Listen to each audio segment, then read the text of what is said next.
Veja no ICL Notícias, segunda edição.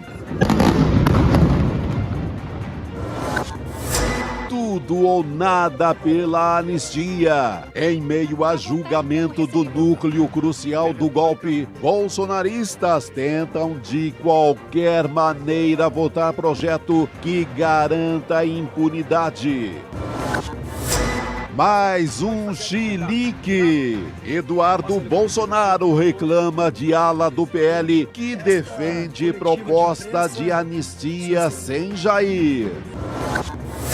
Tarcísio soltou a mão de Bolsonaro? Aliados dizem que governador já pensa em quem será vice na chapa dele na disputa para o Planalto.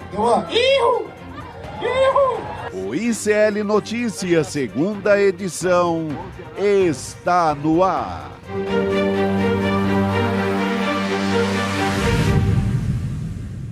Olá, boa tarde. Sextou, hoje é dia 5 de setembro de 2025 e começa agora o ICL Notícias, segunda edição.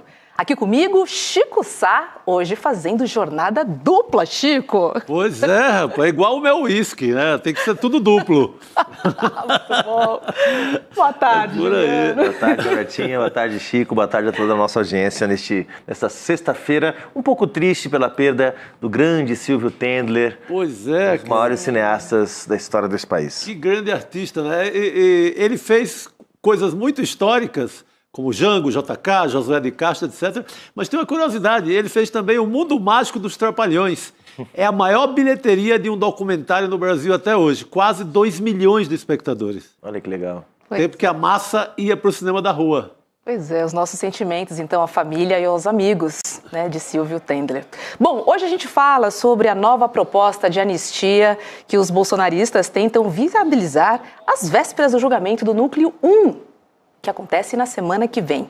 Vamos também receber o professor João Castro Rocha, que traz uma belíssima análise relacionando a poesia do poeta pernambucano João Cabral de Melo Neto com a busca de direitos na democracia.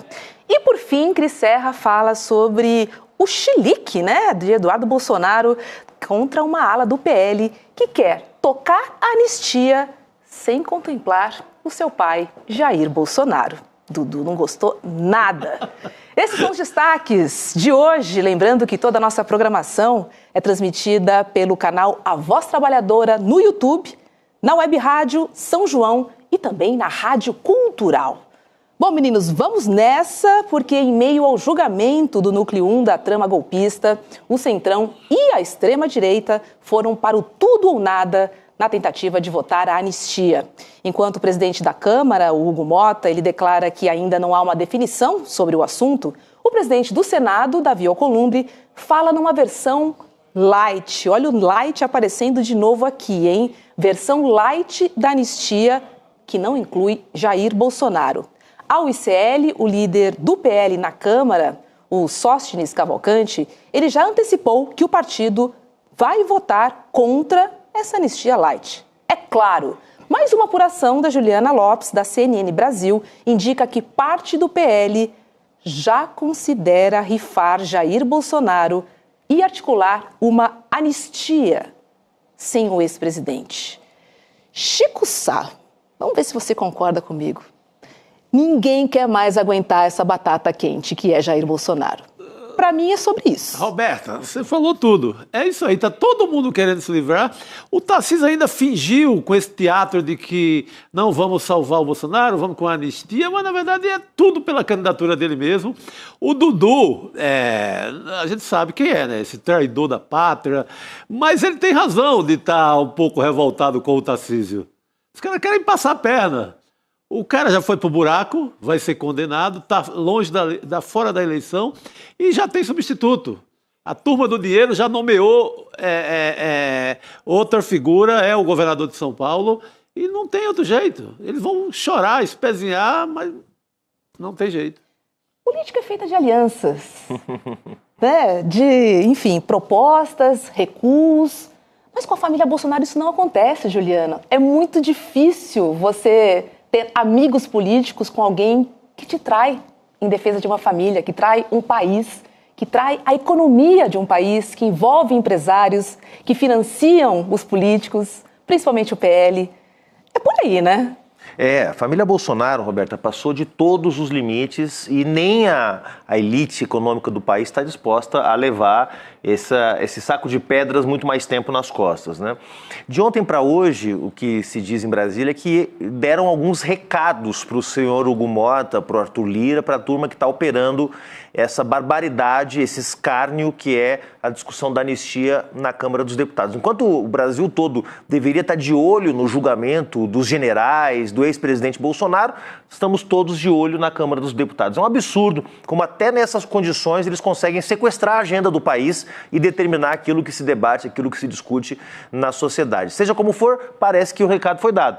Se vocês tentarem fazer uma super anistia que vai do terrorista que colocou bomba no caminhão-tanque no aeroporto de Brasília até o Jair Bolsonaro, Lula vai vetar, o Senado não vai aprovar, e se aprovar, Lula veta e vai ser questionado no STF. Ou seja, vai ser um esforço inútil, vocês vão pagar o pedágio que vocês têm que pagar para o Bolsonaro para ter o apoio dele no ano que vem, mas nada acontecerá. E isso ensejou de ontem para hoje uma movimentação de parte do Centrão e do próprio bolsonarismo, o bolsonarismo menos ideológico, menos raiz, com a tal da anistia sugar free, né? Ou a anistia sem light, zero, né? Que é a anistia que tira o Bolsonaro, porque na verdade o problema é Tarcísio tem que pagar uma fatura para o bolsonarismo e a fatura que ele tem que pagar é a anistia. Só que ninguém quer o Bolsonaro na urna no ano que vem, nem o próprio Tarcísio.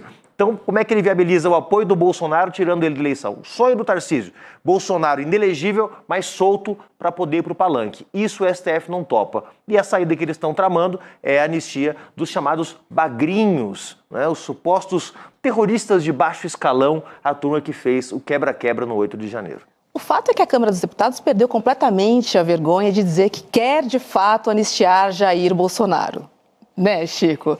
Mas há resistências também. Então, eles vão tentar um meio termo ali, um meio de campo que contemple talvez os bagrinhos, tire o ex-presidente, mas aí tem um outro problema, porque a anistia ampla e restrita solicitada pela família Bolsonaro vai ficando cada vez mais distante. Né? Sabe o que eu acho? Acho que vai acabar não votando nada, porque sem o PL, o PL não vai votar, não vai apoiar a anistia só para a turma da quebradeira, que é golpista da mesma forma, a massa de manobra.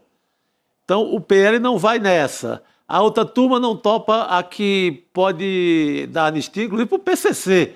Hoje, a Damares, a jurista nossa, que colabora aqui com a gente, está no portal do ICL, numa ótima entrevista do Kleber Loureço, falando isso. A forma que está redigida, porque foi redigida por influencers do bolsonarismo, ligados àquela revista Oeste. Então, a forma que foi redigida, logo no artigo 1º, é tão vaga e tão cheia de picaretagem que pode liberar as portas das prisões, inclusive para gente de organização criminosa. Uau! Sabe? Porque não define bem o que é crime político ou não é, acaba sendo um crime geral. Então, vê o perigo do que iriam votar. Eu acho que vão acabar não votando nada. Estava muito forte na terça-feira, na quarta. Ontem começou a enfraquecer, hoje amanheceu sem muita força. Sabe que Brasília é igual às nuvens do Planalto Central ali, muda de cada segundo. Parecia que estava aprovado 2 dias atrás, né? O desespero era assim, não é possível que os caras vão botar para votar um projeto de anistia antes do julgamento, né, do Bolsonaro ser concluído. No mesmo dia do julgamento. No mesmo dia, exatamente. Agora, e foi a operação do Tarcísio que nós comentamos aqui ontem. Agora, de fato, houve uma reação muito grande, né? O slogan que a gente poderia colocar aí é o Brasil contra a anistia. Boa. Porque, tirando o bolsonarismo raiz e essa canalha do Centrão que está querendo pagar a fatura que deve para o Bolsonaro para poder viabilizar o nome do Tarcísio, todo mundo contra. dos editoriais dos grandes jornais, aos analistas da grande imprensa, a juristas das mais diferentes colorações, ninguém bancou essa aventura da anistia nos últimos 2 ou 3 dias. Então, também é verdade que a Câmara está pouco se lixando porque pensa a opinião pública e o povo brasileiro, não fosse assim... é contra a anistia também, Agora, né? também, quando há movimento, uma coisa é opinião, pesquisa de opinião, Datafolha mostrando que 60%, 65% é contra a anistia. Outra coisa é quando essa opinião pública se movimenta, e ela se movimentou nos últimos 2 ou 3 dias. Não, você tocou no ponto fundamental, assim, acho que formou uma frente ampla contra a anistia. Olha há quanto tempo o Globo, Folha de São Paulo e Estado de São Paulo não formam fileira do lado de uma democracia para valer. Nesse caso, não caíram na farsa do Tarcísio, do Bolsonaro e etc. Até o Estadão, né? Até o Estadão. Até o Estadão. Até tu, Estadão. Pois é. Foi todo mundo. Fiquei surpresa. Então, não tem espaço para isso. É isso. E o presidente do PP e ex-ministro de Bolsonaro, Ciro Nogueira, ele afirmou que as discussões sobre a anistia ganharam força por causa de uma declaração do presidente do STF, Luiz Roberto Barroso. Barroso disse que, depois do julgamento, a eventual condenação dos réus seria, sim, pensar na anistia como uma decisão política. Foi isso que ele falou, tá? Que depois do julgamento e eventual condenação dos réus, a anistia poderia, sim, ser uma decisão política. Bastou ele falar isso, que essa fala, digamos assim, foi interpretada como um aval para a articulação de uma proposta no Congresso. É interessante porque cada um entende e faz a leitura do jeito que quer, né? É sobre isso. Barroso, claro, que nega essa interpretação. Mas aí, Ciro Nogueira afirmou em entrevista à Folha de São Paulo que a declaração criou o ambiente propício para o debate no Legislativo. Esta foi a interpretação do Ciro Nogueira. Barroso disse que não foi bem isso. Ciro Nogueira já acendeu o olho ali, né? Ele vai vender essa ideia em algum lugar. E não só vender no sentido simbólico da coisa. Vai vender de qualquer forma, porque quem sabe mais monetizar emenda, votação no Congresso, é este senador pelo Piauí. Então ele já vai pegar essa ideia do Barroso, vai virar ouro na mão dele. Nos auditórios onde ele anda falando, principalmente na Faria Lima, vai virar ouro. Vai fazer algum negócio com isso, com certeza.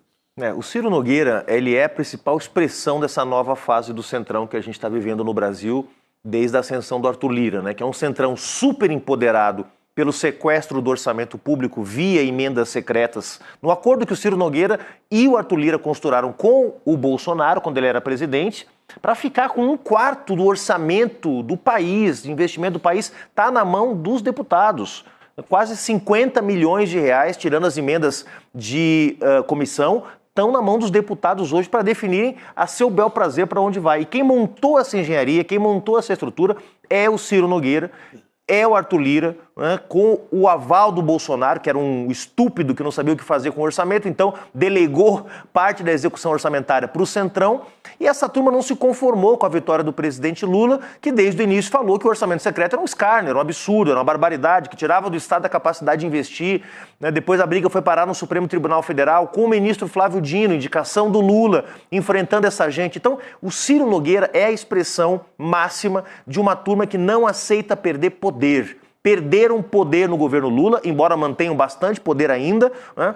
E estão o tempo todo chantageando. O que o Ciro Nogueira está fazendo é uma chantagem típica de um bandido como ele é, né? Que tem como propósito final criar um ambiente para viabilizar o seu candidato a presidente, já que o PP não tem ninguém competitivo, já que o PP, desde o final da ditadura militar, não consegue botar um candidato no segundo turno, só conseguia quando a eleição era roubada ou a eleição era biônica. Desde então não consegue chegar em lugar nenhum, vai tentar viabilizar o nome do Tarcísio e para isso precisa do apoio do bolsonarismo. Se a gente pensar na articulação, né, nos bastidores aí dos candidatos da direita para 2026, quem você acha que está trabalhando mais, Chico? Ciro Nogueira ou Valdemar Costa Neto?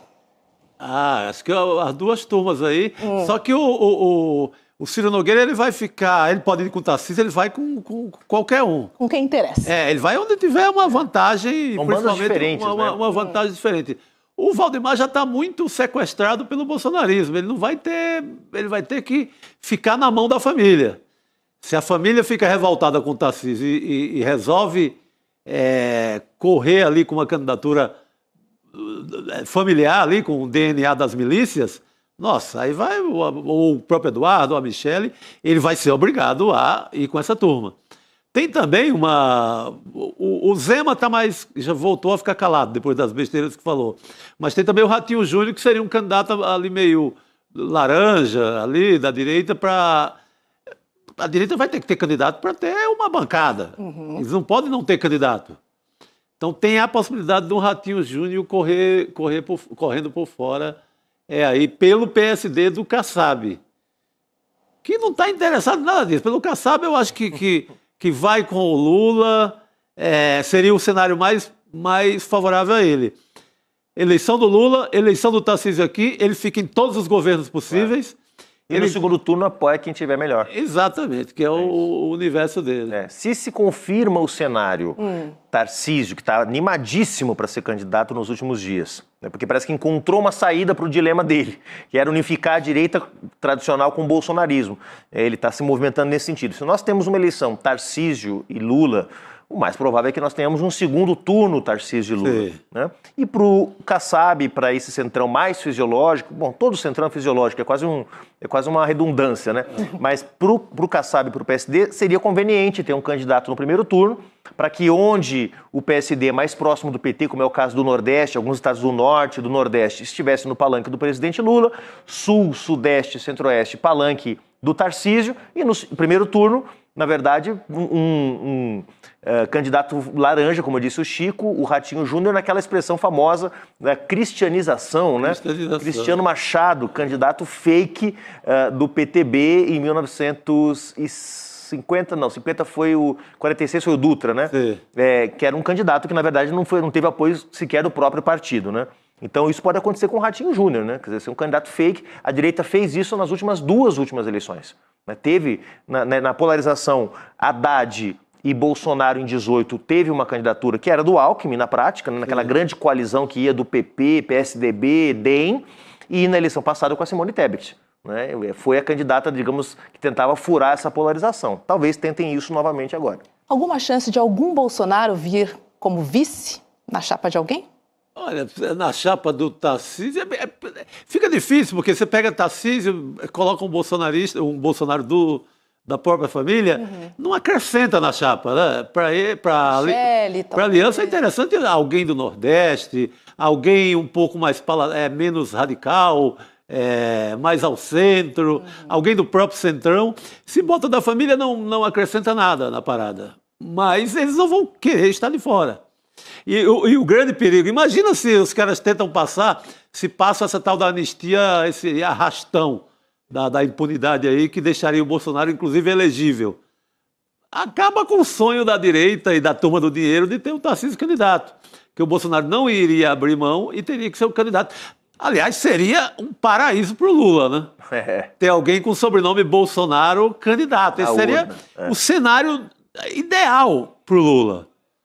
Mas tá mais para o Tarcísio. Perfeito. Tudo depende, eu acho, Robertinha, Chico, se vai ter um acordo entre a família Bolsonaro e o Tarcísio. Porque se eles conseguem chegar a um acordo...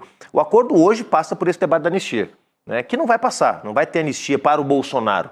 Né, porque... Você está tranquilo sobre isso? Eu estou tranquilo, sabe por quê? Porque o presidente Lula vai vetar. Primeiro que eu acho que não passa no Senado. Se passar no Senado, se o Davi Alcolumbre perder o controle do Senado, ele teria que perder o controle do Senado. Vamos lembrar o que o Davi Alcolumbre disse: nem com 81 assinaturas eu deixo passar a anistia. Foi o que ele falou, 81 incluindo a dele, são 81 senadores. Então, acho que não passa. Se passar no Senado, o presidente Lula veta. E se o veto for derrubado, o Supremo Tribunal Federal não vai, porque já temos aí um caso, que é o caso do deputado Alexandre... como é o nome dele, meu Deus, esqueci. Ramagem? Não é o Ramagem, o grandão, o Silveira, Alexandre Silveira, o ministro de Minas e Energia. O Daniel Silveira. Daniel Silveira. Estrei Alexandre Silveira com o Daniel Silveira. Que está enjaulado lá na zona norte do Rio. Que tem uma decisão de que crimes contra o Estado de Direito não são passíveis de anistia. Já houve essa tentativa de anistia por parte do Bolsonaro, perdão presidencial, que foi considerado ilegal pelo Supremo Tribunal Federal. Então, acho muito difícil que passe. Sendo assim, o que sobra para o Tarcísio é viabilizar um acordo com a família Bolsonaro, que pode passar pela indicação de um vice. Nesse momento, Michele candidata ao Senado no Distrito Federal, Eduardo fugitivo nos Estados Unidos, Jair Renan sem idade para ser vice, sobraria só Flávio Bolsonaro, seria a última cartada. Se o Bolsonaro colocar como condição para ungir o Tarcísio, botar o Flávio de vice, o Tarcísio topa. Sim. Bom, enquanto parte da extrema-direita tenta salvar desesperadamente Jair Bolsonaro, o governador Tarcísio de Freitas já se considera candidato à presidência e chegou ao ponto até de avaliar quem seria o vice. Essa é uma apuração que se tornou manchete na Folha de São Paulo hoje. Vamos colocar essa capa da Folha aqui, essa manchete, na verdade, ó. Tarcísio já avalia perfil de vice enquanto Centrão, ex-ministros e Michele disputam o posto. Essa é a manchete. E aí as opções incluiriam nomes do Centrão, ex-ministros e até Michele Bolsonaro. Tarcísio, no entanto, meninos, nega completamente a intenção de concorrer à presidência e publicamente afirma que vai disputar a reeleição aqui em São Paulo, como você insiste em dizer aqui no N2, aqui no ICL. Tarcísio não vai concorrer à presidência, não é negócio para ele. É uma roubada, né? Ele tem, assim, pelo planejamento do Estado, tem obras gigantes para serem inauguradas, inclusive uma com o governo federal, com o Lula, que é o túnel Santos-Guarujá. Tem uma vida política pela frente, ele vai arriscar. Se ele perde a eleição, adeus, porque ele não tem essa musculatura política toda para segurar o futuro. Ele acaba e não tem a chance de ter a reeleição. A reeleição está quicando ali, é muito mais fácil. Então, talvez ele já esteja numa condição, ele soltou o carro ali na frente, talvez esteja numa situação de não recuo, porque está no cangote dele a Fiesp, a turma da Faria Lima, com a grana pesada, tá todo mundo cobrando. Todas as privatizações que ele fez. Os caras da martelada, toda martelada tem um trilhão de dinheiro para a campanha e de apoio político a cada martelada dele. A turma do pedágio, agora ele aumentou mais 50 e tantos pedágios nas rodovias de São Paulo. Essa turma, esse caixa é mais um caixa para a campanha. Então, talvez ele esteja numa situação de não retorno. Chega uma hora que o capital bota a faca no pescoço e não deixa mais o camarada recuar. Porque a gente sabe como é a força do dinheiro aqui em São Paulo. Mas não é bom negócio para ele de jeito nenhum. Perde a eleição, fica aí perdido na capoeira. E Tarcísio de Freitas foi alvo de um comentário do ex-ministro de Lula, o José Dirceu. Dirceu disse que o governador é totalmente dependente de Jair Bolsonaro. Vamos dar uma olhadinha aqui no que ele disse, ó. A direita brasileira hoje não tem um líder orgânico, não tem um líder empresarial político, não tem uma coalizão política empresarial que governa o país. O Tarcísio é uma ficção. Por isso que ele precisa do Bolsonaro, porque não tem força nenhuma, não tem base eleitoral de Tarcísio de Freitas, não tem tarcisismo, vamos dizer assim.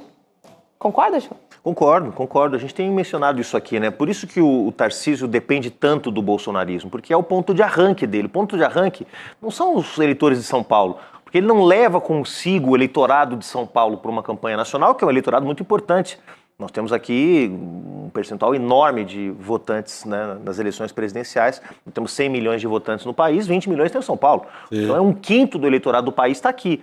Mas ele não leva esse eleitorado com ele. Então o Zé Dirceu está correto na medida em que avalia que o Tarcísio depende dessa aliança com o bolsonarismo. E aí vem o tema que nós acabamos de comentar, dessa matéria da Folha de São Paulo, não sei quem foi que fez a matéria, qual jornalista ou a jornalista, mas é totalmente supérfluo fazer uma matéria nesse momento sobre vice. Primeiro porque o Tarcísio não sabe se é candidato a presidente. Segundo porque ele está no meio de um processo onde ele está buscando construir um acordo com o bolsonarismo exatamente para não levar a sua candidatura para uma eleição com a direita dividida. Ou seja, o debate sobre vice hoje do Tarcísio não faz nenhum sentido.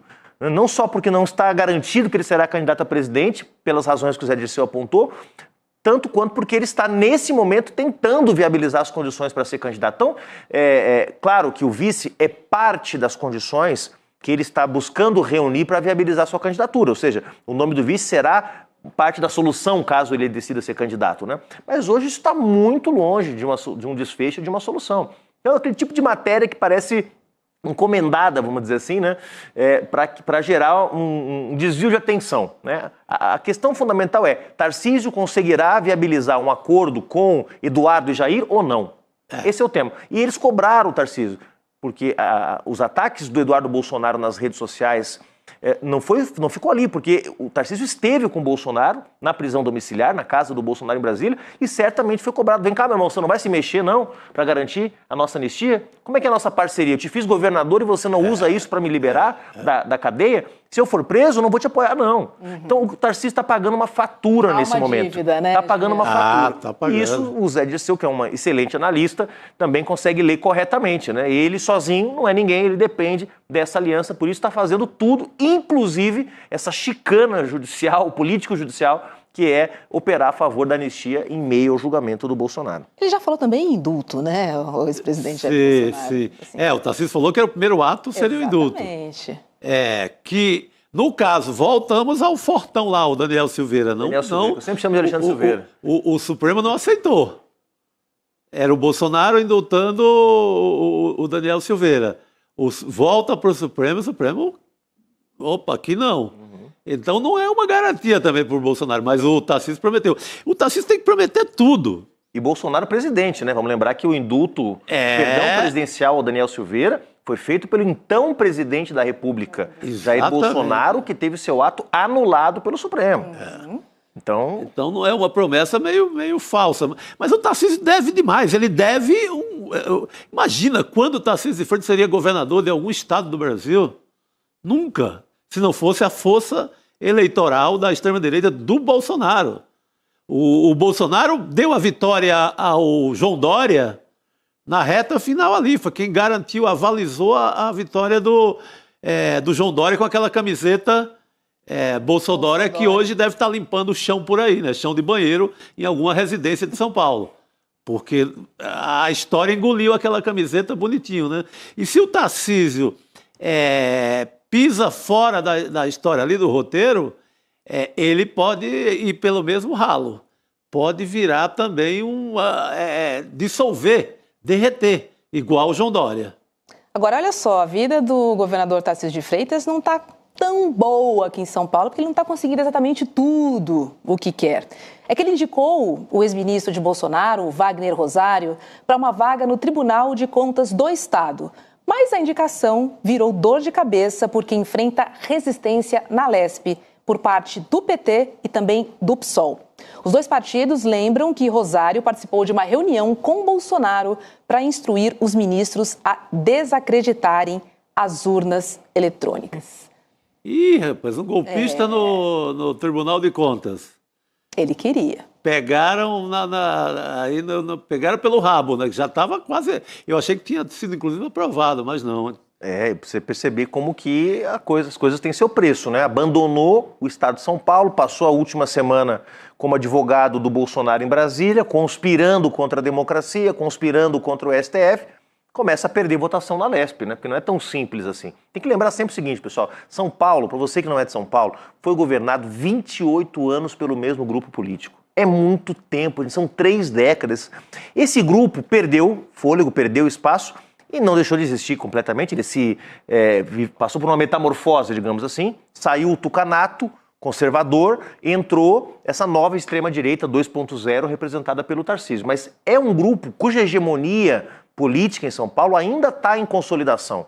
O Tarcísio não é nem de perto o que eram os tucanos, embora tenha muita força política, construiu uma aliança muito sólida, elegeu 92% dos prefeitos do estado de São Paulo, eram de alguma forma apoiados pela coalizão do Tarcísio, então foi uma grande vitória que ele teve em 2024, mas é uma hegemonia que está em consolidação. Ele é governador de São Paulo há 2 anos e 8 meses, não é governador de São Paulo há 10 anos. Então, se ele descuidar da cozinha dele, se ele descuidar da Lespe, se ele descuidar do Tribunal de Justiça aqui, onde eles também têm maioria conservadora entre os desembargadores, olha, daqui a pouquinho começam a ter problema, e os problemas do Tarcísio, como nós vimos na semana passada com a operação da Polícia Federal, podem ir muito longe.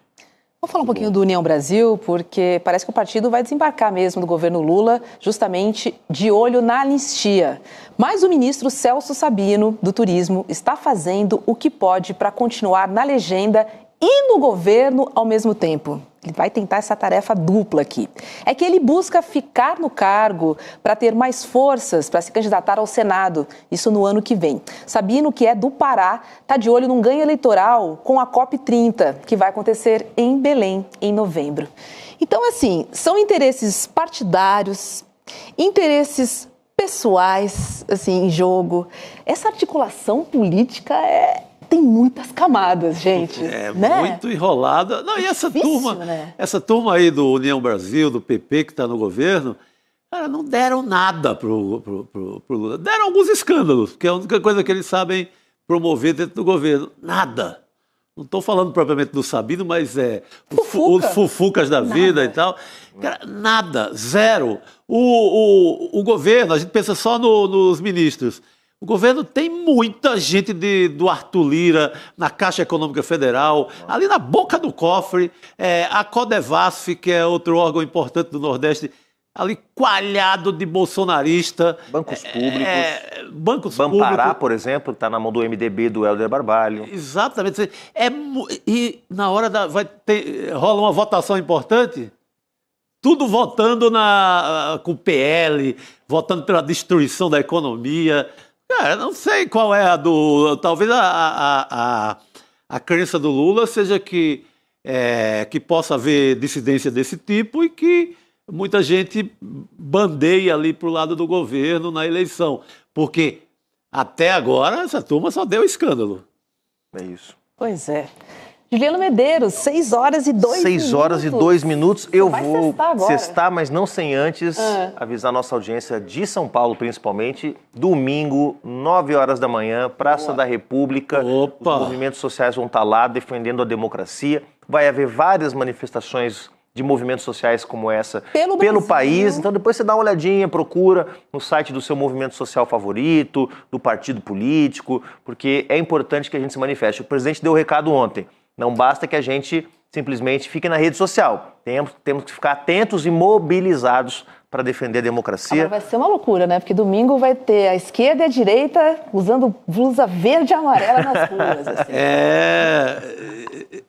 A gente tem que tomar cuidado. Para não confundir o amigo. Não, vamos pegar a bandeira de volta. Rodrigo Viana. Confundir os amiguinhos. Rodrigo Viana que estará também, se você quiser tirar uma foto com o Rodrigo Viana, domingo, aqui sua chance. Eu vou com a camisa do Corinthians, não pode? Alô, pessoal. Pode ser. Vai com a camisa do Dr. Sócrates. Aí sim. Democracia total. Rodrigo, qual a sua expectativa para esse 7 de setembro? Olha, eu acho que o bolsonarismo não vai colocar tanta gente na rua dessa vez. Apesar de estar no meio do julgamento, não estou sentindo um clima muito forte, não, né? O Bolsonaro, eu ouvi falar que está pedindo até Pix, né? Dinheiro. Em vez de pedir povo na rua, está pedindo dinheiro no bolso. Voltou a pedir Pix? Eu vi hoje nas redes sociais. O cara pegou 40 milhões de uma vez, 17 milhões de outra, mandou 2 milhões para o traidor da pátria lá nos Estados Unidos. Ainda quer mais Pix? Estou achando que ele quer mandar um outro filho para algum outro país, para a Itália, não sei, né? Para ver Pelo amor de Deus. Prepara a cadeia lá para ele em outro lugar também. Pois é isso. A questão é que também está gastando bastante com os advogados ali no julgamento. Assim, tá entrando, mas tá saindo também.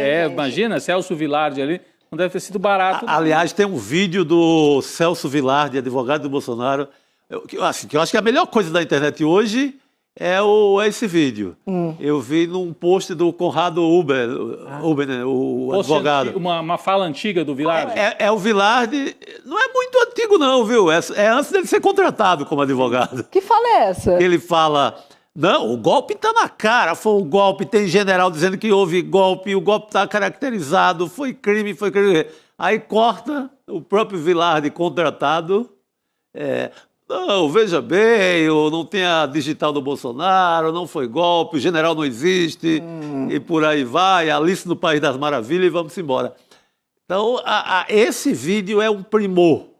O Celso Vilardi, estava vendo, tem a formação, talvez até progressista, né? Sim. Trabalhou com grandes advogados históricos aí, na área mais, não diria de esquerda, mas assim, progressistas, né? E ele próprio, acho que tem uma formação nessa linha. É difícil, quer dizer, difícil nada, deve estar ganhando muito bem para fazer esse papel aí, né? Difícil é o papel do advogado, né? Mas é curioso que tenha esse vídeo, ele falando espontaneamente. Numa reunião, não é... Ali ele não estava contratado, ali era o cidadão, ali era o brasileiro que quer o bem do país. Ele falou isso, porque ele já foi questionado sobre essa entrevista, ele falou, ali eu falo como um brasileiro. E defendo o ex-presidente Jair Bolsonaro como um advogado. Como advogado. É curioso, assim, o papel do advogado, às vezes, não é nem livrar a cara total do sujeito. É tentar melhores condições. Aliviar, uma prisão mais confortável. Uma pena menor. Evitar tortura, como nos tempos do Ustra. Uma pena menor, né? A tal da dosimetria ali mais reduzida. Mas é muito curioso, é o mesmo ser humano ali com duas opiniões. Falando em curioso, eu achei curioso o ministro Alexandre de Moraes ter solicitado ao Cristiano Zanin mais dias. Isso eu achei... Rodrigo, eu queria te ouvir sobre isso, porque a nossa expectativa era toda para o dia 12 de setembro, já está tudo na geladeira, tudo organizado ali. Porque a gente vai ter que esperar um pouquinho mais? Não sei se vai ter que esperar mais, porque estava previsto terça, quarta e sexta. O que o Alexandre de Moraes fez foi, a quinta-feira, que não haveria sessão da primeira turma, ele incluiu ali no meio. Então, além da terça, da quarta e da sexta, 2 sessões, uma à tarde, uma de manhã e uma à tarde na quinta-feira. Então você vai ficar 9, 10, 11, 12. Né? Terça, quarta, quinta e sexta. Acho que a gente até tem o calendário, não tem? No ICL Urgente a gente mostrou essa folhinha do calendário com os dias. Agora, a questão não é só saber que vai ter sessão na quinta-feira, mas por que ele pediu essas sessões extras, né?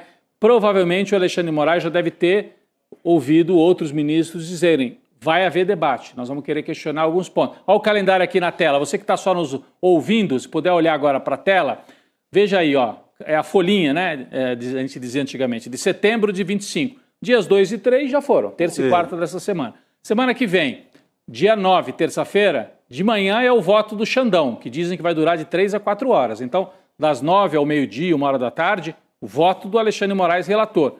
Terça à tarde, começam os votos dos outros ministros. Quarta pela manhã, já estava previsto, concluir os votos dos outros ministros. A novidade é esse dia 11 ali, tá vendo, Roberta? O dia 11, tanto de manhã como à tarde... 2 sessões, né? 2 sessões. Chico e Roberta, né? O que será? Eu fico imaginando que pode ser, por exemplo, o debate sobre a delação do Mauro Cid é válida ou não é válida. Isso pode tomar um tempo, não vai ser assim uma canetada que eles vão, e vão debater. Houve ou não houve cerceamento da defesa? 2 advogados disseram especificamente, olha, a gente não teve tempo para avaliar todos os documentos. Isso é uma questão que tem que ser enfrentada pelos ministros. E o ministro Luiz Fux pode levantar outras questões mais complexas, como essa história de, tem 2 crimes ali, golpe de Estado e abolição violenta do Estado de Direito, que se sobrepõem um no outro. Então tem alguns juristas que acham que devia ser um crime só. Será que ele vai levantar essa questão também? Isso tudo pode levar mais tempo do que se esperava. Por isso que o Alexandre de Moraes requisitou um dia mais aí de julgamento. Eu também acho que a questão da dosimetria... Também a dosimetria. Vai ser uma discussão quente. Assim, é muito esperado que o Fux,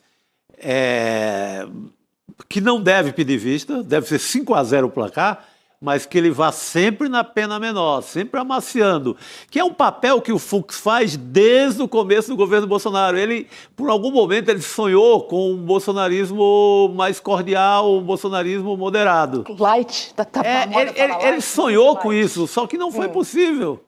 Será que são os amigos do UFC dele, que são bolsonaristas lá no Rio? Porque quando pergunta para o Fux o que você mais gosta de fazer na vida, jiu-jitsu e assistir o UFC. Talvez ir no barbeiro também seja uma boa para ele. Aí no barbeiro tem que colar ali, né? O tapetinho ali em cima da... Mas ele tem essa crença e eu acho que ele vai levar isso para a votação. Não vai o tal de pedido de vista, ele não vai contrariar a turma, que essa causa é uma causa do Supremo. É uma causa... O Supremo, ele chega muito ofendido nesse julgamento. Com a memória dos ataques que passam por pandemia, do jipe e o soldado para fechar o STF. 2018, desde a campanha do Bolsonaro que ele ataca o Supremo, vou caçar todo mundo, vou eleger 27 senadores para a gente caçar Flávio Dino, Alexandre de Moraes, Barroso e etc. Então, quem julga Bolsonaro é um Supremo muito ofendido. Sim. Então, ele pode até aliviar um pouco, mas não vai ter absolvição. Não, isso não... Absolvição acho que não chega, né? Não. Deixa eu trazer um recado importante para toda a nossa comunidade, é que os ingressos para o Despertar 2025 estão valendo, ou seja, as vendas estão oficialmente abertas para o público. Garanta agora mesmo seu ingresso em despertar2025.com.br. Esse é o maior encontro, da nossa comunidade, do ICL, que vai acontecer nos dias 19 e 20 de setembro no Espaço Vibra São Paulo, que é a maior casa de shows aqui no Brasil. O Despertar 2025 é o início de uma revolução que vai conectar pessoas e ideias para a gente transformar o Brasil. Então, acesse agora mesmo despertar2025.com.br para garantir o seu lugar e também conferir os gigantes que vão estar lá com a gente. Eu vou estar lá, Chico Sá, Rodrigo Viana. Olha, já foram anunciados aí. Tem gente até que vai cantar, tem gente da nossa equipe que vai cantar, outros vão dançar. Quem é cantor da nossa equipe? Da nossa equipe? Leandro Demore. O Demore canta. Eu vi, é verdade. O Calejão cantou hoje também. Eduardo Moreira também cantou, hoje cantou César Calejão no de manhã. Tá bom. Tá bom. Então é isso, Despertar 2025. Corra lá para garantir o seu ingresso. Mas sabe quem que vai, que é importante também? Eu vi o Edu anunciando, Daniela Lima, a jornalista, vai estar lá, como palestrante para debater com a comunidade do ICL. E é um pedido, quando ela saiu da Globo News, muita gente entrou aqui no chat. Hoje voltou também. Vocês vão contratar a Daniela Lima? Olha, não sei, essas coisas o Edu não conta pra gente. Mas no imagina se é confirmado isso lá, hein? Pois é. Meu Deus do céu. Meu Deus do céu. Olha só, vários ministros também, já confirmaram. Marina, Margarete, a ministra da Cultura. Enfim, teremos ali grandes palestras. Então, não perca e corra lá para garantir o seu ingresso. A gente chama agora o professor Castro Rocha para falar de um assunto bem interessante, bem bacana. O professor analisa o golpe da extrema-direita a partir da perspectiva do corte de direitos fundamentais previstos na Constituição. E amarra tudo isso com a poesia Tecendo Amanhã, de João Cabral de Melo Neto. Delícia. O professor já está aqui com a gente e olha, nós estamos aqui ansiosíssimos para entender qual é a relação da democracia, do golpe e da extrema-direita com o poeta pernambucano. Depois eu vou pedir para o nosso poeta Chico Sá aqui ler Tecendo Amanhã. Vamos junto aí com o professor. Vamos lá, professor. Boa noite, seja muito bem-vindo. Boa noite, Roberta. Boa noite, Rodrigo. Boa noite, Chico. É isso, hoje vamos de João Cabral de Melo Neto entender o golpe. Boa. Muito bom. Tecendo Amanhã é o texto, A gente começa lendo o texto, professor? Ou o senhor prefere começar? Eu leio o texto. Então, como você quer ler, Chico? Não, por favor, professor no comando. Professor. Então vamos lá. Vai. Eu vou propor, Roberta, para o público, que há nesse poema uma chave de leitura para o nosso dilema permanente. Vamos lá. Um galo sozinho não tece uma manhã.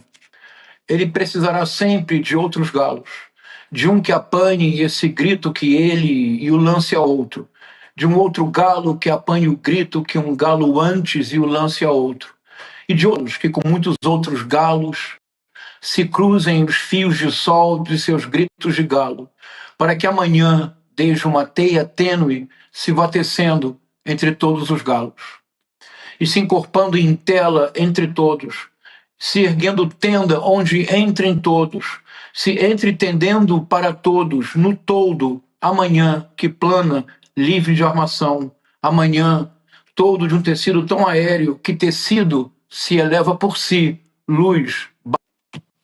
Uau! Isso é bonito demais, não é, Roberto? Demais. Estava comentando aqui com Agora, o Rodrigo. vamos lá, Lindo. Chico. Rodrigo, vamos pensar juntos aqui. Sempre quando nós escutamos esse poema, nós nos comovemos e nós parecemos que nesse poema o canto uníssono dos galos que se unem. E os galos, unidos em uníssono, tecem, amanhã nasce, o sol se impõe, o dia cresce, a esperança surge. Essa é a nossa leitura consagrada, não é, Chico? Exato, professor. E, Chico, e se eu propuser, porque isso me ocorreu hoje, e se eu propuser que nesse poema há muito mais do que isso, e o muito mais que há, explica por que sempre há tentativa de golpe no Brasil. Vamos lá. Vou dar um exemplo, uma analogia. Há uma expressão do Machado de Assis que se tornou proverbial no Brasil, todos usam. É assim, ao vencedor as batatas, na verdade. Exato. Todo mundo usa. Que vem do romance Quimba. E que parece, então, que é assim, há duas tribos que se confrontam, porque atrás de uma montanha há uma terra de fartura. As duas tribos precisam lutar, porque aquela que vencer conquistará as batatas para se alimentar e ter forças para atravessar a montanha. No Brasil, nós reduzimos a lição machadiana às batatas. Ao vencedor as batatas não é um fim, é um meio, é uma finalidade. O que importa é atravessar a montanha para a terra de fartura. O João Cabral de Melo Neto, Rodrigo, Chico, Roberta, se fizer sentido o que eu estou dizer, no caso do João Cabral de Melo Neto, os galos se unem, cantam em uníssono. Assim, amanhã, essa teia tênue pode surgir. Sol clareia o mundo, mas não é o objetivo fato do que o poema traça. Vamos ler juntos. Depois que amanhã surge e se encorpando em tela em todos, se erguendo tenda onde entrem todos, se entretendendo para todos. É isto, Chico. A razão pela qual os galos devem se unir não é apenas para que amanhã nasça. A razão principal pela qual o canto dos galos em uníssono cria um novo mundo é porque surge uma tenda mundo, onde cabem todos, onde entram todos, onde de fora dela não há ninguém. Roberta, quando nós falamos em democracia no Brasil, e tive duas frentes amplas muito bem sucedidas, em 1985 e em 2022.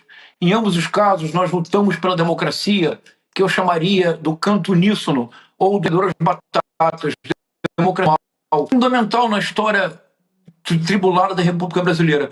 Mas nós lutamos, Chico, Rodrigo, por eleições livres, reconhecimento das urnas, liberdade de expressão, liberdade de imprensa, liberdade de organização partidária, liberdade de pensar o que se desejar. Não é pouco na história do Brasil.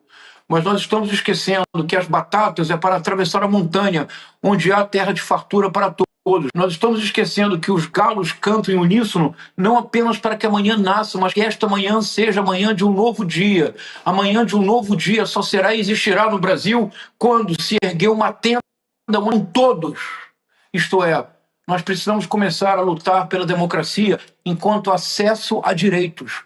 Nós não podemos limitar a nossa visão da democracia como democracia formal, porque então nós não podemos nos surpreender quando nós dizemos assim: mas o povo não ama a democracia, o povo não deseja a democracia. Não é verdade. O povo brasileiro majoritariamente vota em candidatos progressistas desde 1945. Somos nós que estamos falhando. Nós ainda não fomos capazes de cantar e criar uma tenda todo, que cria um novo mundo onde caibam todos.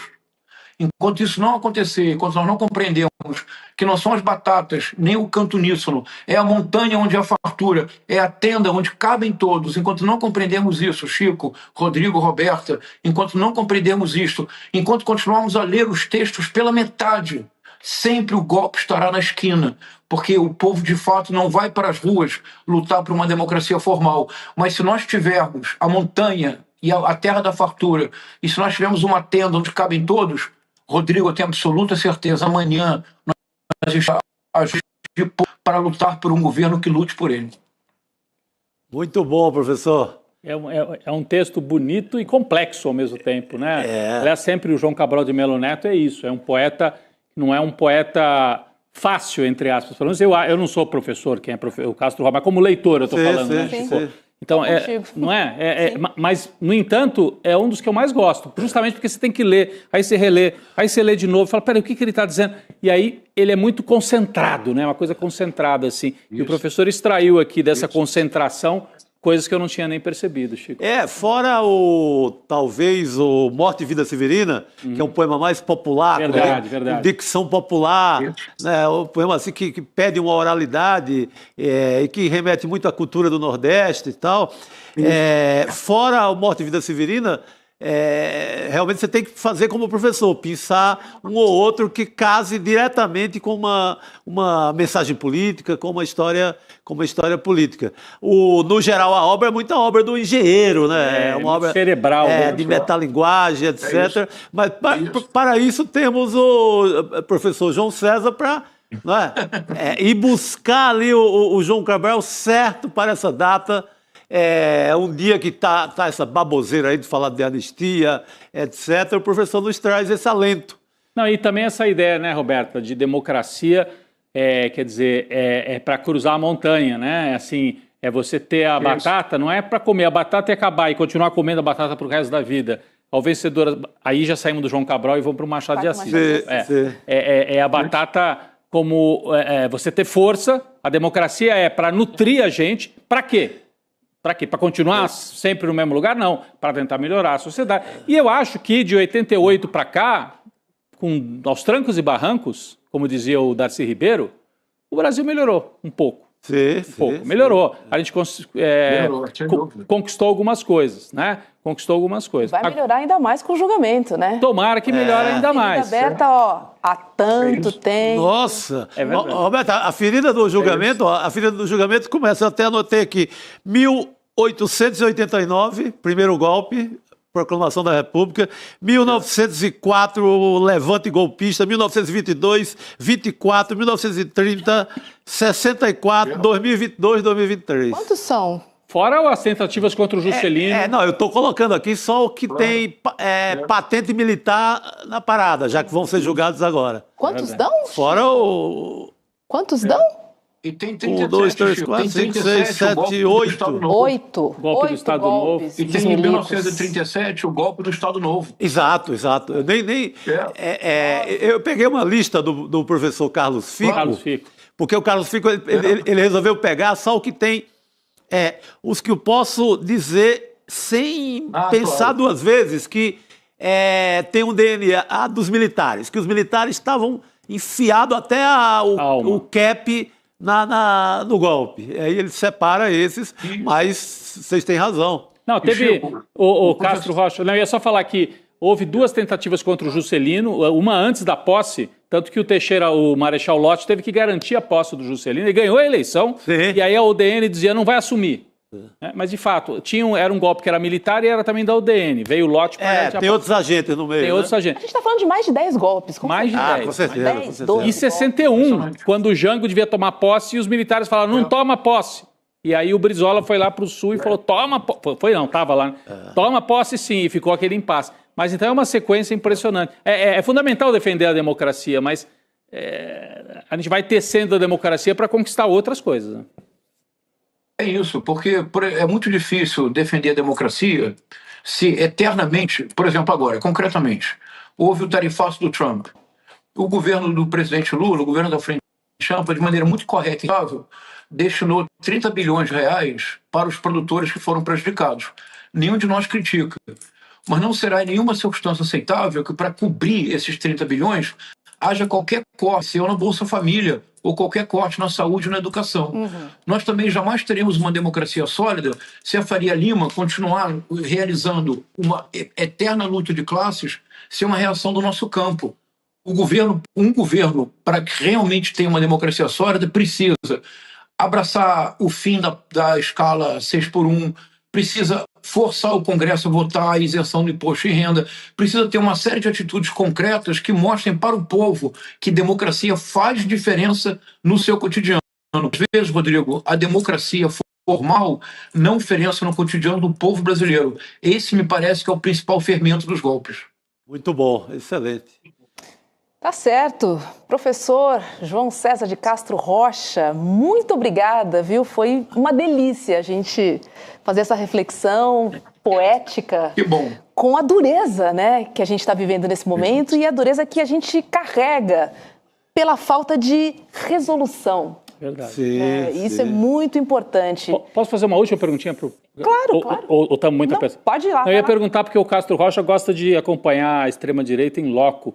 Se ele vai para Copacabana dia 7 aí no domingo, tá? O nosso... Né? Você vai botar um bonezinho, botar uma camisa amarela e dar uma olhada lá por dentro da manifestação?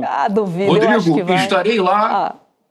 estarei lá, vou gravar vídeos e vou mandar para vocês. Maravilhoso. Muito bom. Ele tem feito ao longo da história eu tenho acompanhado. essa incursão.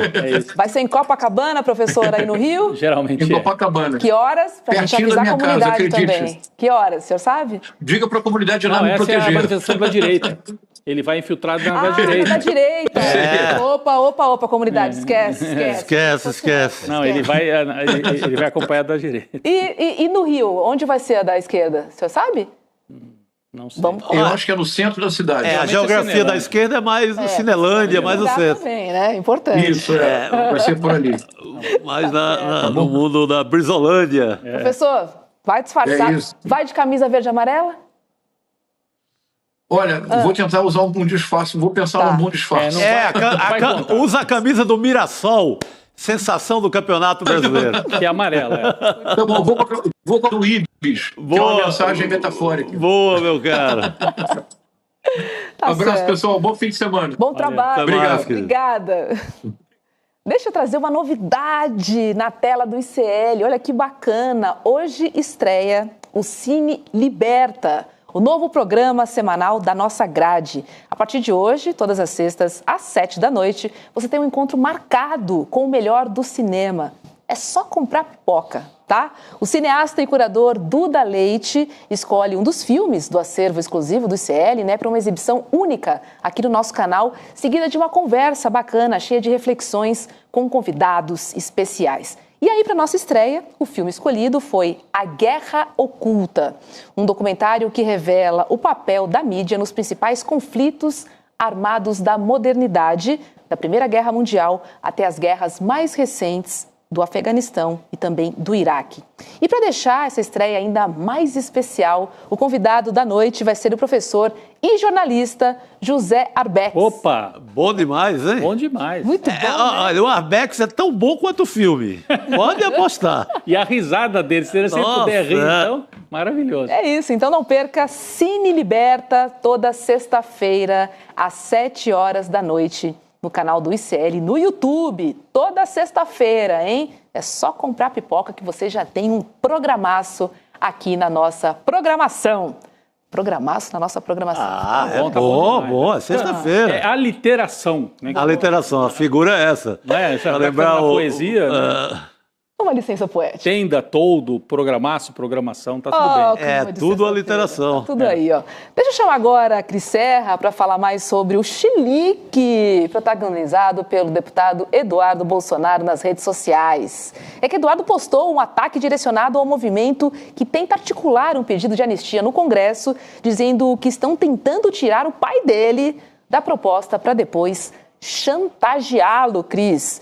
Vamos ver um trecho do que ele escreveu e eu já passo a bola para você. Vamos ver. Abre aspas. Deixa eu falar logo com todas as letras para que vocês entendam bem. Eu sei que vocês querem tirar o meu pai da anistia para poder chantagear ele e forçá-lo a escolher o candidato que vocês querem emplacar. Qualquer anistia que não seja ampla e restrita não será aceita. Já irei conversar com a base parlamentar do PL sobre isso. A anistia será ampla e restrita ou não contará com o apoio da direita e não terá efeito de diminuir as sanções internacionais. Esses planinhos escusos de vocês não irão prosperar. Cris Serra, boa noite para você, já tocando a bola. Oi, Roberta, boa noite, Rodrigo, Chico. Olha, Roberta, o Eduardo Bolsonaro, ele está cada vez mais surtado, né? Ele é completamente alucinado e ele está, cada vez mais que ele percebe que o pai não tem escapatória, vai ser condenado, vai ser preso e tenderá ao ostracismo, né? Apesar de ter construído esse patrimônio eleitoral, de fato, né? Mas ele preso tenderá ao ostracismo, a direita e a extrema-direita vão procurar outro líder que é o que tudo indica, é Tarcísio de Freitas. E o Eduardo não aceita isso, porque o Eduardo quer ser candidato a presidente. Ou ele ou alguém da família, mas é ele. Ele já deixou claro, ele já demonstrou isso por coisas que ele fala, né, pela movimentação dele, essa exigência de uma lealdade completamente servil de qualquer pessoa ao pai dele. Ele quer ser o herdeiro político do pai, né? Então ele fica esperneando enquanto ele tem ainda esse capital eleitoral do pai para usar, né, como uma carta na mesa.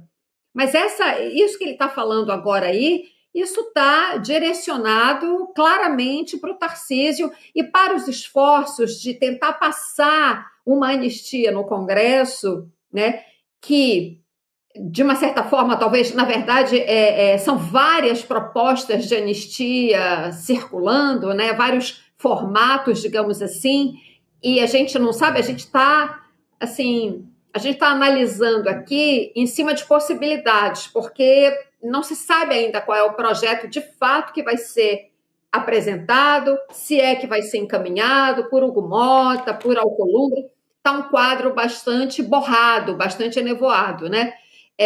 Mas, enfim, o que ele quer? Ele quer uma anistia ampla, geral e restrita que inclua o pai dele, porque ele sabe que tem outros projetos de anistia sendo discutidos, encaminhados, né, que, na verdade, dariam uma anistia para aquela ratatouille, digamos assim, que participou, né, do 8 de janeiro, mas não daria essa liberdade total para o Bolsonaro. Ou poderia livrá-lo da prisão, mas não devolve a ele a condição de elegibilidade. Enfim, um cenário muito borrado, mas que o Eduardo claramente identifica quem está se movimentando, que é o Tarcísio de Freitas, e me parece que essa fala dele é bem direcionada para o Tarcísio.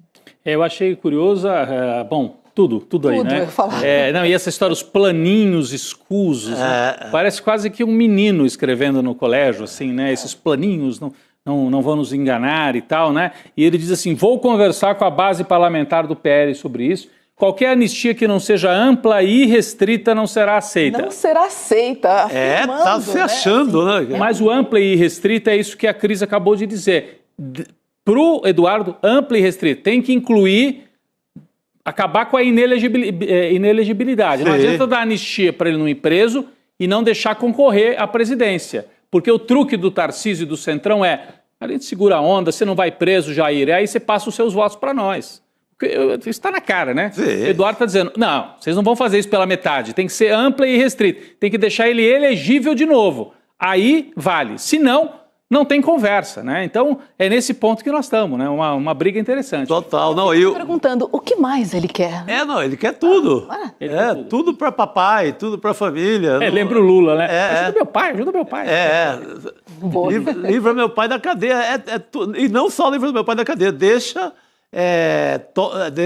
ele se tornar candidato de novo.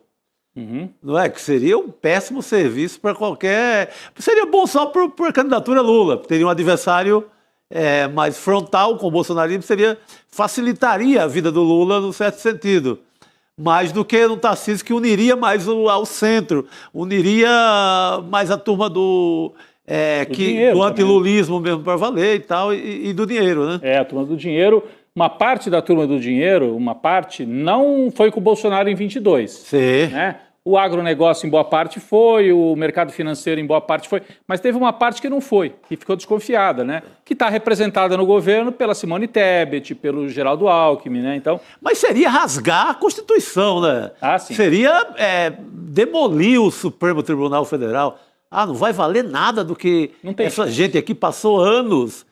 O Alexandre de Moraes, Polícia Federal, o Ministério Público, todas as instituições apurando, investigando, ouvindo aqueles áudios indesejáveis, cheio do que há de pior do que um ser humano pode soltar num áudio.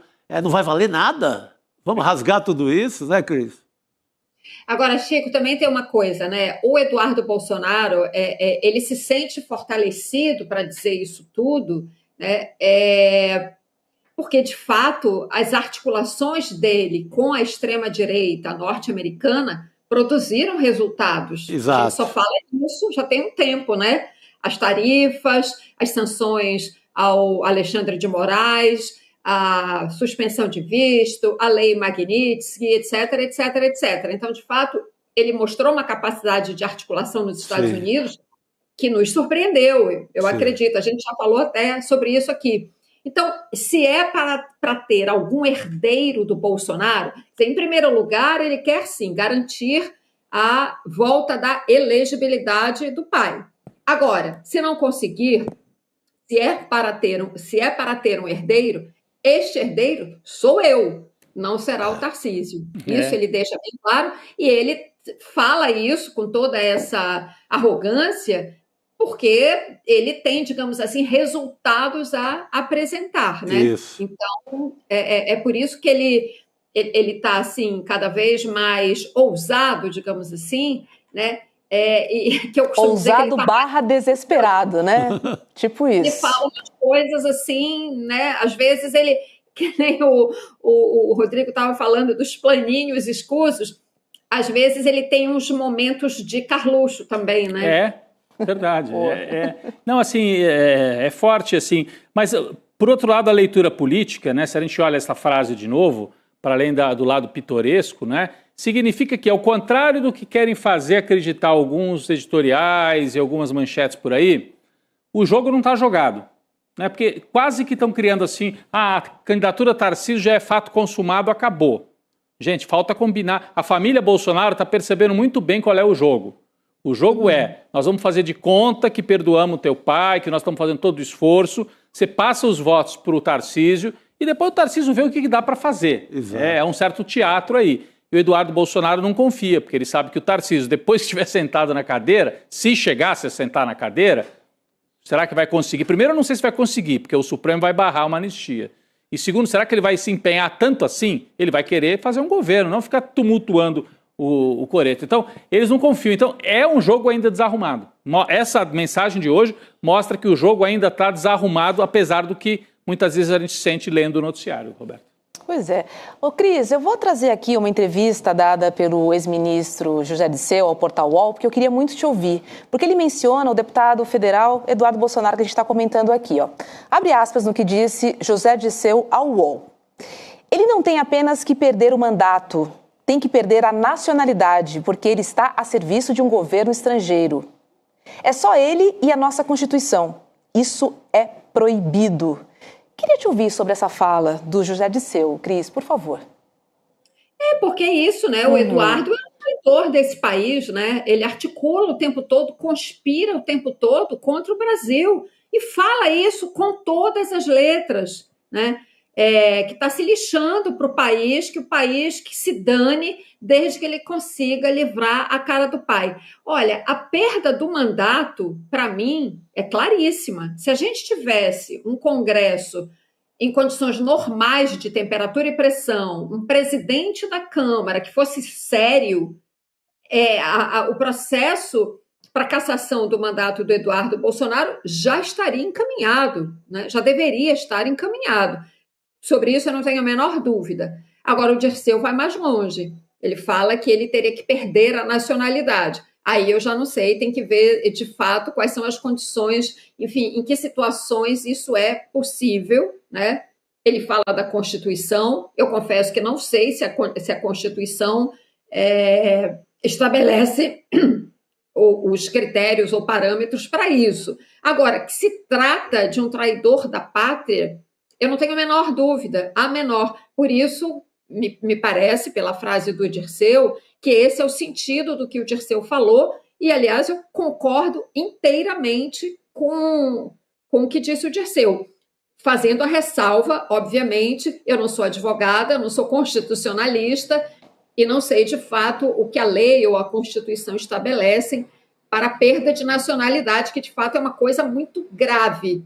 Mas é grave, tão grave quanto o que o Eduardo Bolsonaro tem feito contra este país, o tempo todo pensando apenas em salvar a pele do pai, que é um criminoso prestes a ser condenado e preso. Não, e país este que continua a pagar o seu salário. Sim, é bancado por nós. Tudo isso que a gente está vendo. Sem dúvida. Não dá. Não dá, de forma alguma. Agora, a Ailô, Cris, trouxe ontem essa questão que o Disseu levanta da perda da nacionalidade, que é um movimento na esquerda.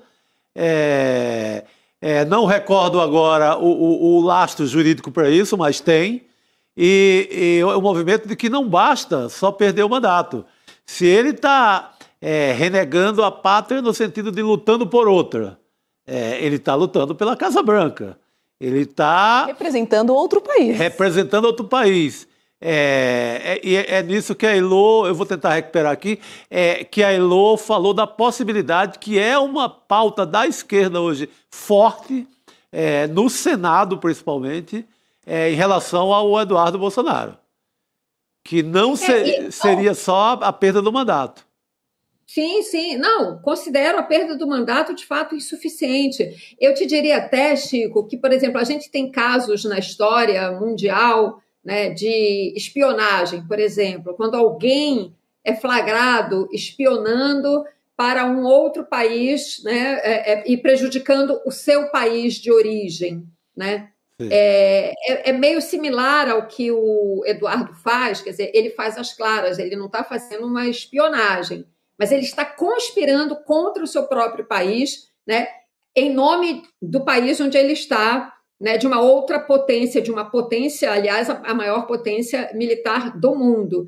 Então, assim, quando tem casos na história de espiões que são flagrados, né, prejudicando o seu país e ajudando o outro, que podem redundar em punições assim dessa gravidade. Certamente, para o Dirceu ter falado isso, ele tem alguma base, eu não tenho a menor dúvida, né? E também, como também não tenho a menor dúvida de que o Eduardo está fazendo é de imensa gravidade, é uma traição ao país, ao seu país, né? E que merece sim uma punição. Se houver base jurídica para isso, e imagino que sim, porque o Dirceu não teria falado isso à toa, eu acho que é o caso sim de ter uma campanha nesse sentido. Porque o que esse cara está fazendo, né? Eu tento, desde que começou isso, desde que começaram essas medidas dos Estados Unidos contra o Brasil, insufladas por ele e pelo neto do último ditador do ciclo de 64, né?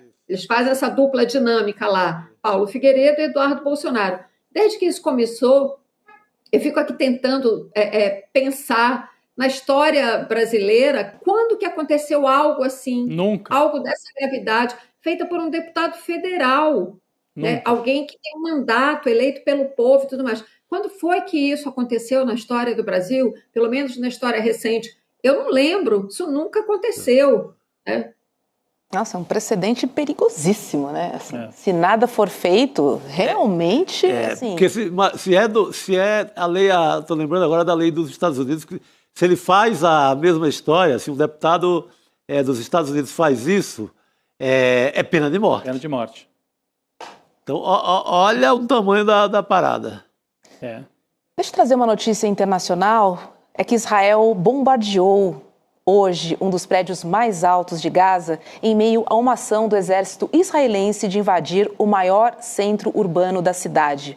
A Defesa Civil de Gaza afirmou que 19 pessoas morreram por conta do bombardeio.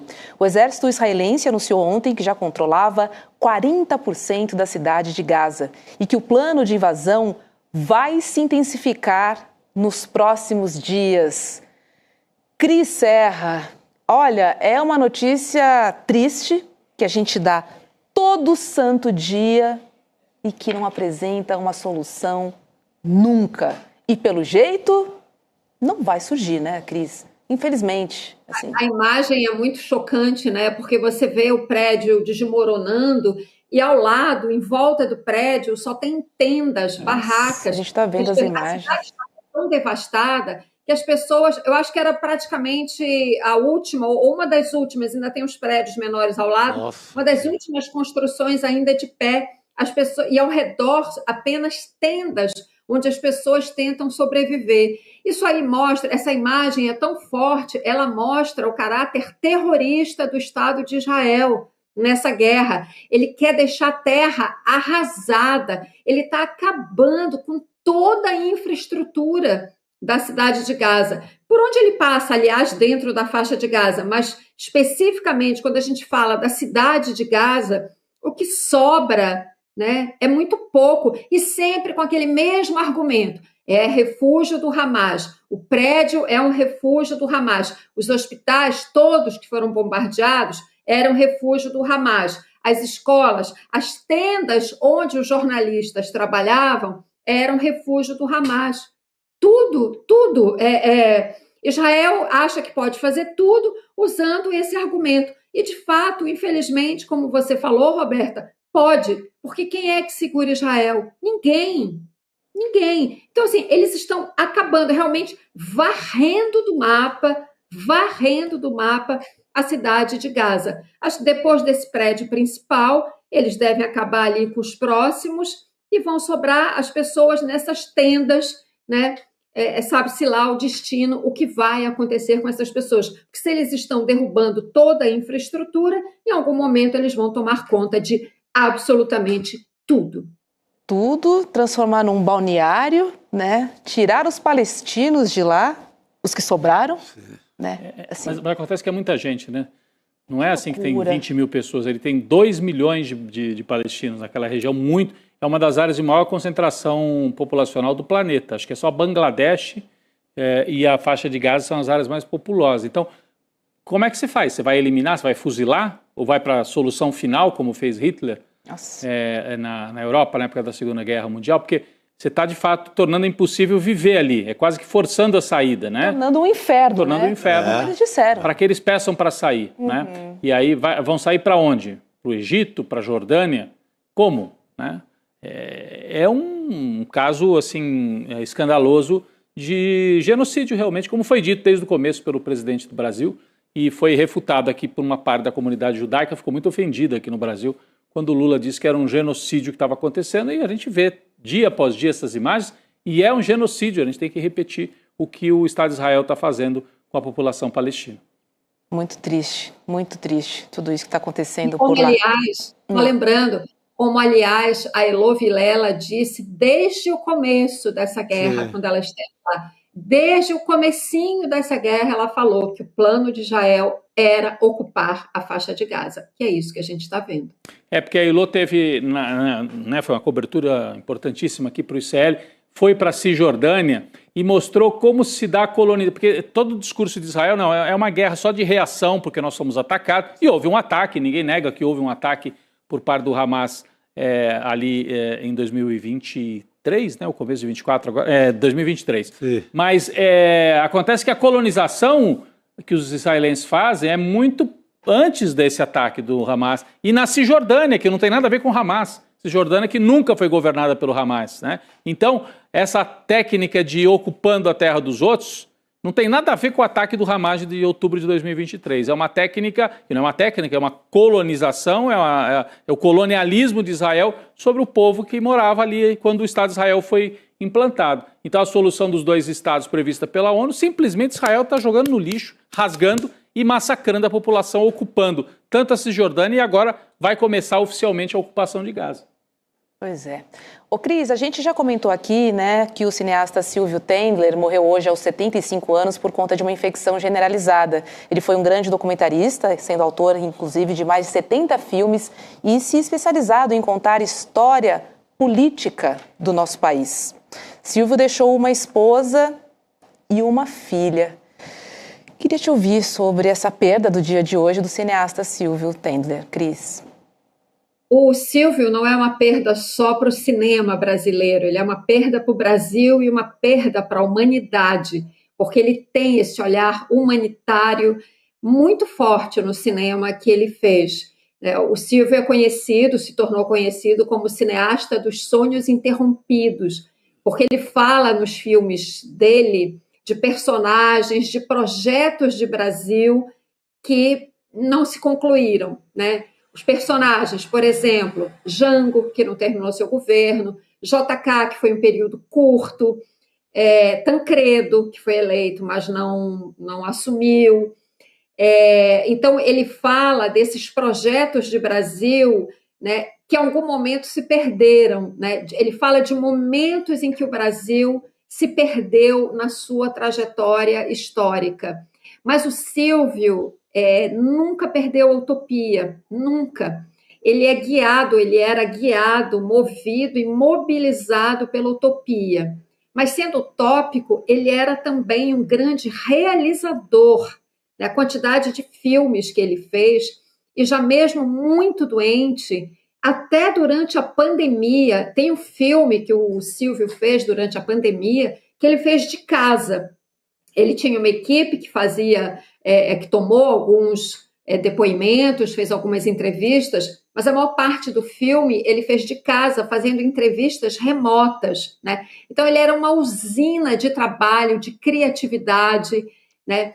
E ele, com o cinema dele, tentou retratar esse país imenso, complexo, né, cheio de contradições, mas que ele amava profundamente, né? Eu lembro de um filme também dele muito, muito recente, até por conta da doença e de como ele conseguiu tratamento, né, no sistema público de saúde, em parte, né, no tratamento dele.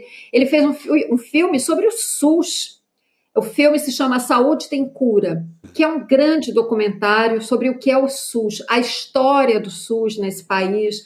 Então, o Silvio tem um olhar muito generoso com esse país, sabe? E ele nunca deixou de sonhar com um Brasil melhor. Por isso que eu digo que é uma perda. Ele foi um intérprete do Brasil também, e eu perdi um grande amigo. Então, hoje é um dia muito, muito, muito triste. Os sentimentos, né? Receba o nosso abraço fraterno. Nosso abraço. Realmente Mas a Cris traçou um perfil da grandeza que ele é, né? Outros personagens relatados por eles, contados por ele, o Marighella, o próprio Glauber, o Josué de Castro, que é o grande cientista do tema da fome, estava lá o Silvio retratando também. E a curiosidade, viu, Cris, que eu lembrei aqui no começo, o documentário com o maior público no Brasil de todos os tempos é um documentário do Silvio, chamado O Mundo Mágico dos Trapalhões, que ele foi contar sobre o humor popular no Brasil. Era uma forma de contar sobre o humor popular no Brasil. Mas logo colado vem o Jango, que é também na casa acima do 1 milhão. Pô, eu queria dar um depoimento sobre o Jango, que eu assisti quando eu estava saindo da adolescência para a idade adulta, adolescente ainda, no colégio. E passaram esse filme e depois fizeram um debate, até o diretor da escola não queria, porque debate, coisa de comunista, ainda estava naquela fase ali de transição democrática. E foi ali que eu descobri o que tinha sido o governo do João Goulart, assistindo as imagens que o Silvio Tender separou, né, assim, editou nesse documentário que contava. Eu não acreditava, assim, sabe quando você descobre... Tinha havido isso, né? Nossa, mas peraí, aconteceu isso no Brasil? Aconteceu, né? E assim, o Jango, para mim, foi... Assistir o Jango, o filme do Silvio Tender, para mim foi uma descoberta. Eu, na época, estava começando a pensar que eu ia estudar história até. Foi uma das coisas que me fez interessar. E você viu porque foi um sucesso popular, meu. O sucesso foi no Brasil, sucesso, viu né? esse filme. Eu não sabia disso, que tinha sido 1 milhão de... Porque foi bem na abertura, então tinha uma demanda, né? Abertura democrática. E por último, assim, só rapidinho... O Silvio Tender fez também um documentário, em 2022, Cris, sobre o movimento dos blogueiros progressistas. E eu participo desse movimento. E ele foi, num dos congressos em Maricá, em 2022, já debilitado na cadeira de rodas, montou um set. Aí não era ele que ia até a gente, ele montava o set e pedia que as pessoas fossem, porque ele não conseguia se movimentar mais, né? E aí vários dos blogueiros, jornalistas, deram depoimento. E ele costura essa história e conta essa história desse movimento também. Então ele olhou para muitos fatos, né? Desde o humor, porque ele gostava dos grandes personagens, né? Jango, Juscelino, e também contar essas histórias, né? O humor, os jornalistas ou os blogueiros progressistas. Que história é essa? Ele ouviu falar e queria contar. Então, um bom contador de história. O último filme que ele lançou foi também sobre um grande personagem, que é o Brizola, né? Exato.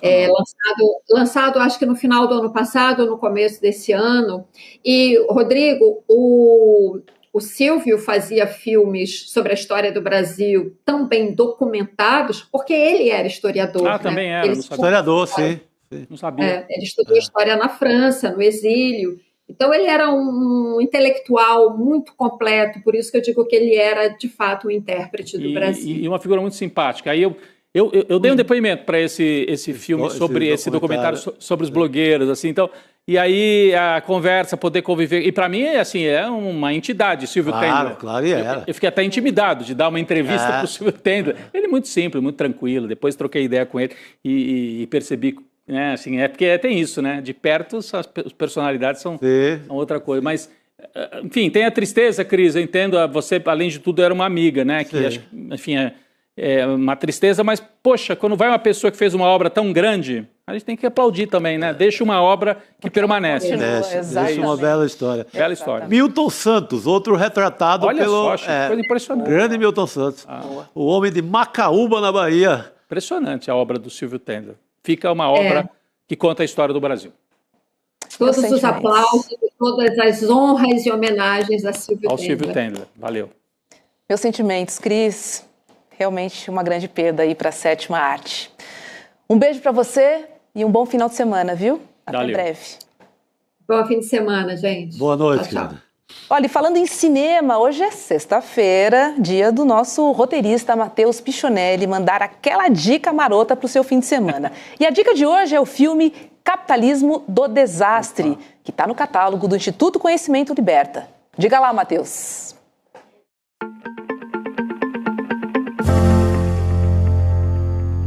O fim de uma guerra é quase sempre o início de um grande sofrimento para uma população inteira. O roteiro é mais ou menos parecido. Depois que o alvo é atingido, os vencedores começam a brigar pelo controle do território. Fazem isso estimulando a divisão e a briga entre uma população já devidamente assolada.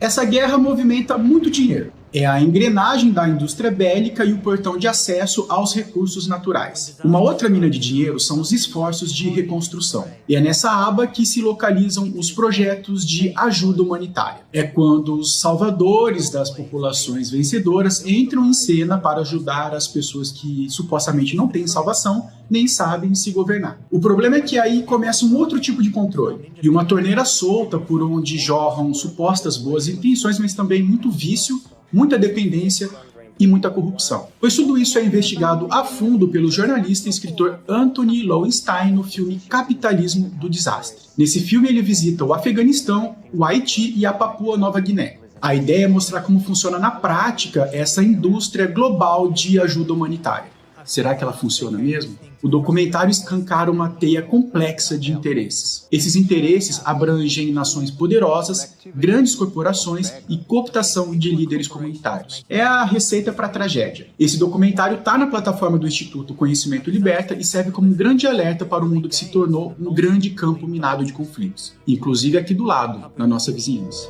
The story of disaster capitalism unfolds. É isso, gente. Bacana. Dica do Matheus. Muito bom. Capitalismo do Desastre, que está no catálogo do Instituto Conhecimento Liberta. Ou seja, um motivo a mais. Se você que está nos acompanhando e não assina ainda a plataforma, quem assina agora tem acesso a um catálogo grande, principalmente de documentários. A gente estava falando tanto de filme hoje com Arbex, né? Na sequência. Tem mais esse. Tem. Às 7 horas é o programa, né? Esse é o programa. Isso. E tem essa dica aqui do Pichonelli, muito bom. Essa daqui você vai na plataforma e vê na hora que você quiser. Curtir o Cine Liberta, fica ligado na programação, porque é coladinho agora. O Cine Liberta é aqui mesmo. Toda sexta-feira, 7 horas da noite. 7 horas da noite, tem cineminha aqui no ICL. Bacana, né? Que maravilha, muito bom. Chico, você é o nosso libertador. Vamos lá. Cara, a gente falou muito de dosimetria, né? É boa! Cara, cada um, juízo aí, cada um com sua dosimetria. Né? Cada um vai na taça que quer, no copo, repete, mas o problema é que a jurubeba está liberada. E a dosimetria você que manda, porque não cabe a nós esse regulamento. Então, se você falou, tá falado, vamos nessa. Comunidade, um ótimo final de semana. Bora pra rua, domingo, todo mundo, procura aí. Onde é que vai ter? Em São Paulo, Praça da República. Cidade. É isso aí. Praça da República. Estarei lá. Não se confunda, não vai pra Paulista que você cai no lugar errado. Pra Paulista só pra andar de bicicleta, feito o Rodrigo. Às vezes eu vou. Estarei lá de verde e amarelo ou não? Ah, sim. Vamos todos? Eu tenho uma camisa dada pelo Carlos Alberto Torres, da Copa de 70. Ah, então Boa. pronto. Uma réplica, um presente dele, então vou com ela. Eu vou com a minha do Palmeiras na versão Brasil, porque ela é amarela. Então, me aguarde. Boa. Vai também? Acho que sim, vamos ver. Não, eu acho que eu vou com a do Corinthians. Do doutor. Tudo É, bem. do doutor. Leva do Em nome da doutor. democracia. Tá certo. Beijo pra todo mundo, um ótimo final de semana e até a semana que vem. Tchau. Eu estou aqui no Vibra São Paulo, a maior casa de espetáculos da América Latina, e é impossível não olhar para esse lugar gigante e lembrar dos momentos que a gente passou em 2024 no evento Despertar.